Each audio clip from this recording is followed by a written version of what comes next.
लोकसभा आणि 10 विधानसभांचा दांडगा अनुभव। शह आणि काट शहाचे राजकारण, जनतेच्या प्रश्नांना नेत्यांची उत्तरे, समाजकारण आणि राजकारण, मस्त नेते आणि त्रस्त जनता, काय म्हणतो 5 वर्ष न दिसणाऱ्या नेत्यांबद्दल समाज। एक बार फिर से अपने राजनीतिक प्रतिद्वंदियों पर उछाला जाएगा कीचड़। काय आहेत सर्वसामान्यांच्या समस्या। जनतेचा कौल कुणाला, भाजपचे नाव युतीला की काँग्रेस राष्ट्रवादी आघाडीला। शय और बात के इस खेल में किसकी बनेगी बात और कौन रहेगा खाली हाथ। प्रत्येक गांव आणि शहर हमारे आपकी समस्या जानने के लिए महाराष्ट्रातल्या तमाम जनतेचे प्रश्न घेऊन येत आहोत। बघत रहा निवडणूक रणसंग्राम 2019 फक्त विदर्भ न्यूज आणि VCN न्यूज वरती।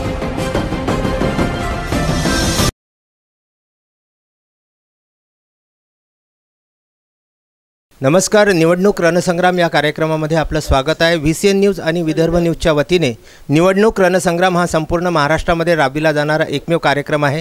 उमेदवारांचा परिचय सर्वसामान्य मतदारांना व्हावा आणि मतदारांचे जनसामान्यांचे प्रश्न उमेदवारांच्या माध्यमातून शासनापर्यंत पोहोचविण्याचा हा एकमेव आदर्श कार्यक्रम VCN न्यूज आणि विदर्भ न्यूजच्या वतीने संपूर्ण महाराष्ट्रामध्ये राबविला जात आहे।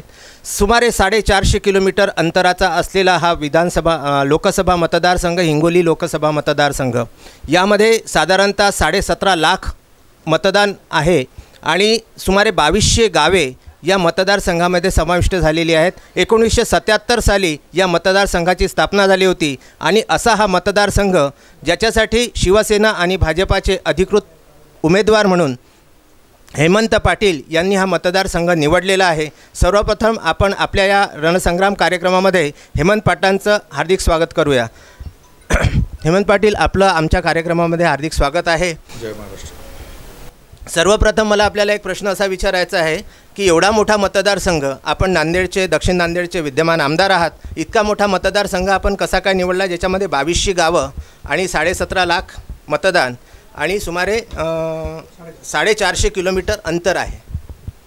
खरं म्हणजे शिवसेनेचा जिल्हा प्रमुख म्हणून या नांदेड जिल्ह्यामध्ये मी काम केलेलं आहे, 10 वर्ष काम केलेलं आहे आणि 16 तालुके मी जिल्ह्यातले त्यावेळेस मी हँडल करायचो। त्यामुळे ह्या गोष्टी काही मला नवीन नाही आहेत आणि याच्यापूर्वी ज्या काही लोकसभेच्या निवडणुका झाल्या त्यासुद्धा निवडणुका सांभाळण्याचं काम मी एकदा नाही, दोनदा नाही तर 4दा आत्तापर्यंत केलेलं आहे। गावागावांमध्ये जिल्हा प्रमुख असताना शाखा उद्घाटनांचे कार्यक्रम केलेले आहेत। तिथल्या ज्या स्थानिक स्वराज्य संस्थांच्या निवडणुका होत्या त्या निवडणुकांमध्ये मी आलेला आहे। त्यामुळे प्रत्येक ठिकाणी एकतर ओळख आहे, संघटनात्मक काम असल्यामुळं फार मला काही त्याच्यामध्ये असं अवघड वाटत नाही। 1977 पासून हा मतदारसंघ जरी अस्तित्वात आलेला असला तरी आजपर्यंत हा मतदारसंघ महाराष्ट्राच्या नकाशावर जर बघितला तर उपेक्षित दिसतो। निश्चितच या मतदार संघामध्ये फिरत असताना आपण बघता की सिंचनाचा फार मोठ्या प्रमाणामध्ये अभाव आहे। दळणवळणाची साधनं तुटपुंजी आहेत, परंतु माननीय नितीनजी गडकरी सार्वजनिक बांधकाम मंत्री झाल्यानंतर मोठ्या प्रमाणामध्ये निधी या भागामध्ये त्यांनी दिलेला आहे आणि रस्ते चौपदरीकरण, काँक्रिटीकरण ही कामं मोठ्या प्रमाणामध्ये सुरू झालेली आहे। निश्चितच याचा विकासासाठी मोठा उपयोग होणार आहे। कारखानदारी या भागामध्ये येणार आहे आणि शेतकऱ्यांचा जो काही इथं मोठ्या प्रमाणामध्ये सिंचनाचा अनुशेष आहे, हा अनुशेष भरून निघणं अतिशय महत्त्वाचं आहे। त्यासाठी आम्ही प्रयत्न करणार आहोत। ज्या ठिकाणी आपण आज आलेला आहात, आपण इंटरव्ह्यू देत आहात, त्या ठिकाणी माहूर आणि किनवट हा भाग आहे। अगदी पैनगंगा नदी 5 किलोमीटर अंतरावरून खालून गेलेली असली तरी पाण्याचं दुर्भिक्ष इथे कायम जाणवत आहे। त्याच्यासाठी आपल्या काय योजना आहेत? खरं म्हणजे याच्या पूर्वीच्या ज्या राज्यकर्त्यांनी इथले जे काही प्रश्न आहेत स्थानिक प्रश्नांकडे पाठ फिरवली, निवडणुकींमध्ये यायचं, भरघोस आश्वासनं द्यायची आणि 5 वर्ष यायचंच नाही, हा इथला परिपाठ होता। परंतु इथली जी काही स्थानिक प्रश्न आहेत या प्रश्नांची जाण मला आहे आणि निश्चितच एवढं मोठं हे दैवत असलेलं रेणुका मातेचं मंदिर आणि हा परिसर व्हावा तसा विकास होऊ शकला नाही। आपण बघितलं की गुरुता गद्दी सोहळ्याच्या निमित्तानं माननीय पंतप्रधान मनमोहन सिंगजी होते आणि त्यांनी एक श्रद्धा म्हणून त्यावेळेस 2200 कोटी रुपये नांदेडला दिले। त्या धर्तीवरच माहूरचा विकास झाला पाहिजे। मोठ्या प्रमाणामध्ये इथं निधी आला पाहिजे, पुरातन किल्ला आहे त्याचं संवर्धन झालं पाहिजे, यासाठी मी यापुढे निश्चित काम करणार आहे. त्याचबरोबर पेनगंगा नदीचं पात्र मोठं आहे, विस्तृत पात्र आहे आणि ते पाणी न अडवल्यामुळं पुढे ते गोदावरी नदीला मिळतं आणि पुढे ते समुद्रामध्ये वाहून जातं. निश्चितच ते पाणी अडवलं जाईल आणि त्यासाठी काम केलं जाईल. एकीकडे आपण प्रत्येक ठिकाणी पाहतो आहेत की विकासाच्या नावावरती मतदान मागितल्या जात आहे. माहूर या ठिकाणी बरेच दिवसापासून उपेक्षित असलेला एक प्रश्न आहे की या ठिकाणी सुमारे 8.5 करोड रुपये खर्च करण्यात येऊन पर्यटन संकुल बांधण्यात आलेलं आहे. ते आजपर्यंत आस्थागायत ते संपूर्ण नामशेष होण्याच्या मार्गावर लागलं आहे. तरी त्याकडे लोकप्रतिनिधी, इथले जे स्थानिक लोकप्रतिनिधी आहेत हे कुठल्याही प्रकारचं लक्ष द्यायला तयार नाहीत. यासाठी आपण काय करणार? स्थानिक जे आमदार आहेत ते केवळ ठेकेदारी आणि ठेकेदारीतून पर्सेंटेज एवढ्या विषयामध्ये अडकलेले आहेत. या भागातली जनता गोरगरीब जनता आहे, अशिक्षित जनता आहे. मोठ्या प्रमाणामध्ये इथे शिक्षणाचा अभाव असल्यामुळं या लोकांच्या डोळ्यामध्ये धूळ फेकून मोठ्या प्रमाणामध्ये जो काही आदिवासी विकासाचा पैसा येतो हे हडपण्याचं काम आमदार आणि त्यांचा कंपो मोठ्या प्रमाणामध्ये इथं करत असतो. आणि निश्चितच हे जे काही संकुल आहे त्या संदर्भामध्ये मी स्वतः जातीनं जाऊन हे संकुल बघणार आहे आणि हे का कार्यान्वित होऊ शकलं नाही याची लवकरच चौकशीसुद्धा लावण्यात येईल आणि जे कोणी दोषी असतील त्यांच्यावरती कठोर कारवाई करण्यात येईल. एक उच्च विद्याविभूषित व्यक्तिमत्व उमेदवार म्हणून हिंगोली लोकसभा मतदारसंघाला लाभलेला आहे. हेमंत पाटील यांचं शिक्षण जर बघितलं MSc इन फिजिक्स हे त्यांचं शिक्षण झालेलं आहे आणि त्यांच्या सुविद्य पत्नी यांचं आपण बरेचदा पाहतो. यांचा एक कार्यक्रम नांदेडच्या सर्वच जनतेला तर माहितीच आहे, पण संपूर्ण विदर्भामध्ये, मराठवाड्यामध्ये हा कार्यक्रम अतिशय लोकप्रिय असतो. मला असं वाटतं वारकरी संप्रदायाशी काहीतरी संबंधित हा एक मोठा प्रोग्राम आपण राबवित असता, तर त्याबद्दल थोडंसं.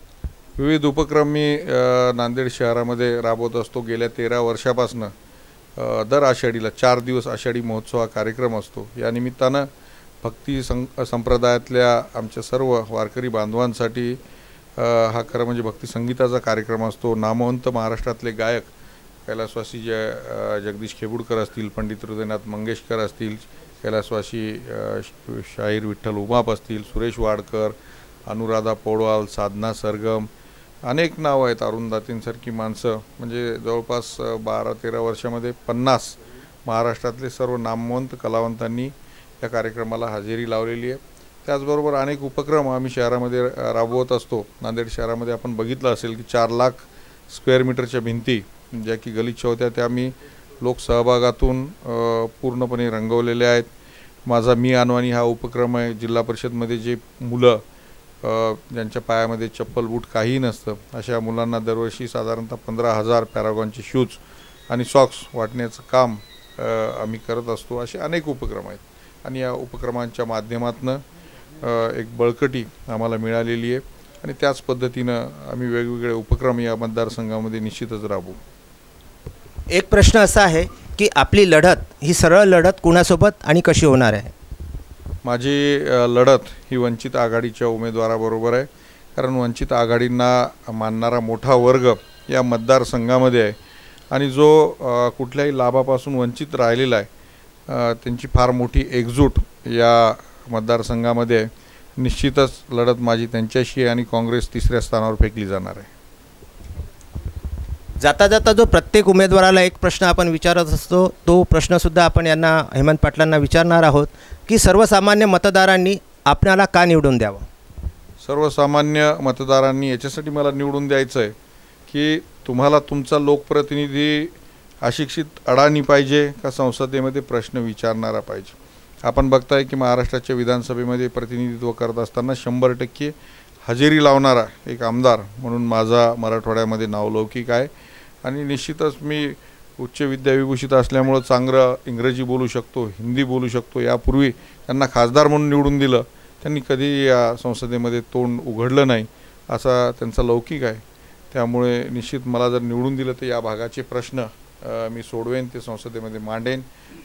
जो काही या भागाचा विकास व्हायचा होता तो होऊ शकला नाही की मागच्या 5 वर्षामध्ये त्यांना लोकांनी खासदार म्हणून निवडून दिलं होतं, त्यावेळेसचं एखादं काम सांगावं की हे काम मी या तालुक्यामध्ये केलं असं सांगण्यासारखं कुठलंही काम नाही. म्हणून लोकांना ज्याचा अत्यंत वाईट अनुभव आलेला आहे, ज्या शिवसेना प्रमुखांनी 20 वर्ष तुम्हाला या देशाच्या सर्वोच्च सभागृहामध्ये, महाराष्ट्राच्या सर्वोच्च सभागृहामध्ये बसवलं, त्यांच्याशी आपण बेईमानी केली, त्यांच्याशी गद्दारी केली. म्हणून जनतेला बेईमान गद्दार लोक आवडत नाही. ज्यांनी शिवसेनेच्या विचारांची प्रतारणा केली त्यांना परत गुलाल लागला नाही. हा परभणी आणि हिंगोली जिल्ह्यातल्या खासदारांचा इतिहास आहे आणि तो निश्चितच इतिहास त्याची पुनरावृत्ती होणार आहे आणि भगवा फडकणार आहे. येत्या 18 एप्रिल रोजी हेमंत पाटील यांचंसुद्धा भवितव्य EVM मशीनमध्ये बंद होणार आहे आणि त्या निवडणुकीच्या संदर्भात आपण VCN न्यूजच्या वतीने त्यांना शुभेच्छा देऊया.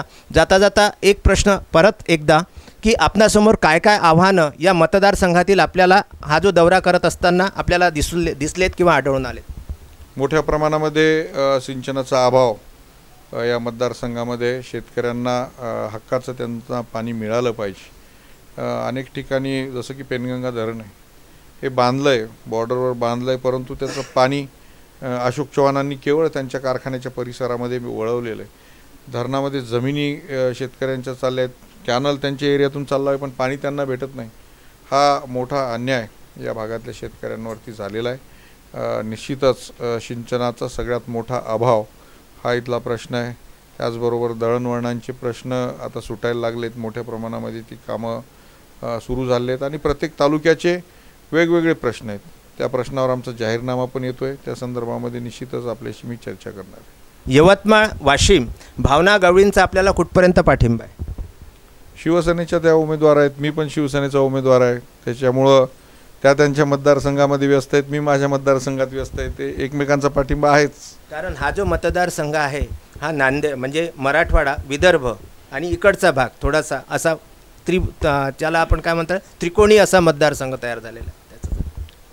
त्या 11 तारखेला त्यांची निवडणूक संपल्यानंतर पूर्णपणे माझ्या प्रचारामध्ये उतरणार आहेत.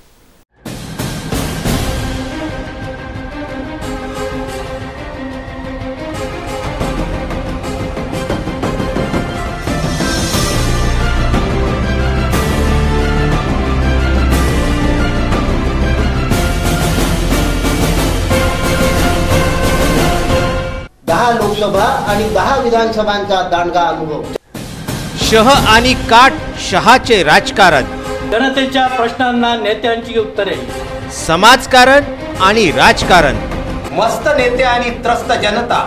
काय म्हणतो 5 वर्ष न दिसणाऱ्या नेत्यांबद्दल समाज. एक बार फिर से अपने राजनीतिक प्रतिद्वंदियों पर उछाला जाएगा कीचड़. काय आहेत सर्वसामान्यांच्या समस्या. जनतेचा कौल कुणाला, भाजपचे नाव युतीला की काँग्रेस राष्ट्रवादी आघाडीला. शह और मात के इस खेल में किसकी बनेगी बात और कौन रहेगा खाली हाथ. प्रत्येक गाव आणि शहर हम आ रहे हैं आपकी समस्या जानने के लिए. महाराष्ट्रातल्या तमाम जनतेचे प्रश्न घेऊन येत आहोत.